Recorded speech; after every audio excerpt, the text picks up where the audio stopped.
Bonsoir à toutes et tous. Je vous dirais bien merci pour ce moment, mais il paraît que c'est déposé la faute à un bouquin que des centaines de milliers de personnes ont acheté en le posant à l'envers sur le comptoir des libraires. Alors merci pour cette plénière, ça je crois qu'on a encore le droit de le dire. Quand j'ai partagé l'information de cette soirée pour la première fois sur les réseaux sociaux, il y a à peu près une semaine, deux de mes amis, deux de mes amis proches qui font pas partie du même cercle et qui ne se connaissent pas, m'ont envoyé des SMS très ressemblants. Une soirée sur l'optimisme, alors que des gens meurent. L'optimisme, c'est pas ce truc qu'on nous sert un peu à toutes les sauces pour éviter que les gens ne se révoltent. Alors on a l'habitude de prôner au CJD une bienveillance sans complaisance. Là, je sais pas si c'était bienveillant, mais en tout cas, c'était sans complaisance. L'objection s'entend. Est-ce qu'il était indécent d'organiser une soirée sur l'optimisme en cette période de crise sanitaire? Est-ce qu'il est indécent de se poser la question du rebond alors que l'on sait que dans les mois qui viennent, les effets économiques et sociaux de cette crise vont être très vifs? Je crois que les deux ne sont pas antinomiques. Je crois que l'on est en droit de s'interroger sur les ressources que l'on a en nous ou pas pour vivre au mieux l'aujourd'hui et le demain. En fait, je ne crois même pas qu'on en ait le droit, je crois qu'on en a le devoir. Je crois que cette question elle est absolument nécessaire. J'ai l'intime conviction que chercher à s'inspirer soi-même pour inspirer le reste de la société n'est pas manquer de respect à ceux qui souffrent. Je ne sais ni pourquoi ni comment une telle situation a pu se produire. Comme tout le monde, je lis et j'entends beaucoup de choses, beaucoup de théories, plus ou moins fumeuses. J'imagine que l'une d'entre elles ressemble à la vérité. J'ai en tout cas aucune compétence particulière pour en juger. Ce que je sais en revanche, c'est que dans toute crise, il y a des raisons d'espérer, et que celle-ci, aussi unique soit-elle, ne fait pas exception. Nous pouvons en retenir, bien sûr, les milliers de personnes qui n'ont rien écouté et qui ont confondu confinement avec confit de canard. Et si on parlait plutôt des millions qui ont changé de vie en à peine 48 heures, alors que depuis des décennies, on dit que c'est pas possible. Nous pouvons souligner les quelques escrocs qui font du pognon en se servant de la peur pour faire du business. Combien sont-ils, à côté des très nombreux, qui se sont battus pour aider les héros de cette crise? Depuis 2 mois, les signes de résilience sont multiples.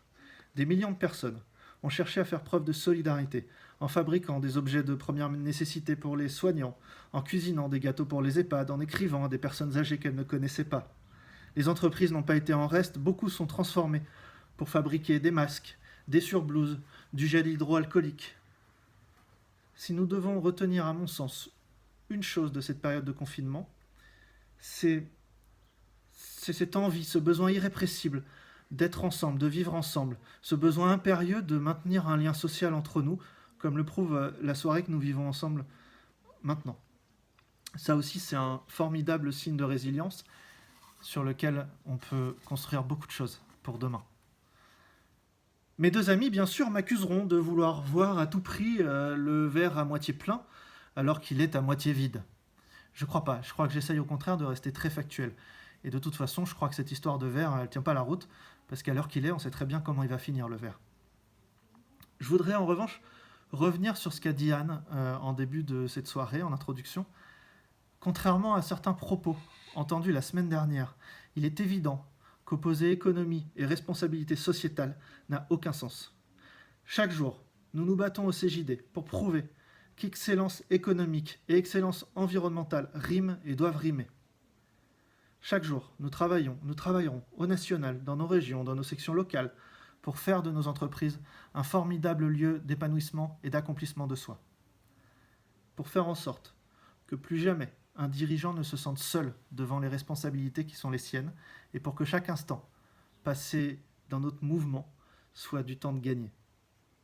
Chaque jour, par la formation, par des événements inspirants, par des prises de position assumées, par des commissions de travail, le CJD s'engage pour rappeler que l'économie n'a de sens que si elle est au service d'une cause bien plus grande, au service de l'homme et de la planète. Être dirigeant, c'est se lever chaque matin avec l'envie de faire mieux que la veille. C'est puiser dans notre énergie, dans nos intuitions, dans notre ressenti, dans notre expérience, pour animer et développer cette formidable aventure que l'on appelle entreprise. C'est pas simple.